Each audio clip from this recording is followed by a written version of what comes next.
Cricket নিয়ে ভারতের আধিপত্যের কথা সবার জানা। এমন অভিযোগ আছে যে টুর্নামেন্টের ভারতকে বাড়তি সুবিধা দেয় ক্রিকেটের অভিভাবক সংস্থা আইসিসি। চ্যাম্পিয়ন্স ট্রফিতে নতুন করে আবার সেই পুরনো অভিযোগগুলো সামনে এসেছে।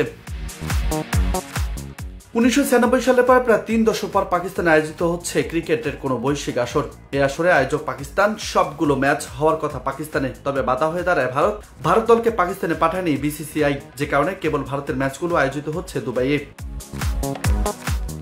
ভারতের এমন সিদ্ধান্তে বিভাগে পড়েছেন গ্রুপ বি থেকে সেমিফাইনালে খেলা দুই দল। তাদের সেমিফাইনাল কোথায় কবে আয়োজিত হবে তা জানা যাবে আজকে ভারত নিউজিল্যান্ড ম্যাচের পর। অন্যদিকে ভারত সবগুলো ম্যাচ খেলছে একই মাঠে একই হোটেলে থেকে। ভারতের এমন সুবিধা নিয়ে কথা বলছেন অনেক সাবেক ও বর্তমান ক্রিকেটার। এবার ক্রিকেট বিশ্বে ভারতের দাপট কমানোর উপায় বললেন সাবেক পাকিস্তানি কিংবদন্তি ক্রিকেটার ইনজামাম উল হক।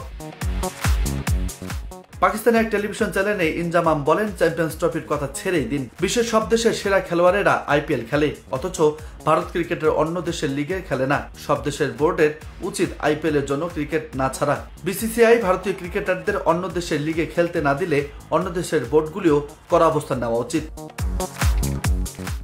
ভারতীয় ক্রিকেট বোর্ডের আয়ের অন্যতম প্রধান উৎস আইপিএল। বিদেশি ক্রিকেটাররা না খেললে প্রতিযোগিতার আকর্ষণ অনেকটাই কমে যেতে পারে। সম্ভবত সে কারণেই ইনজামাম আইপিএল এর বিরুদ্ধে একজোট হওয়ার কথা বলছেন।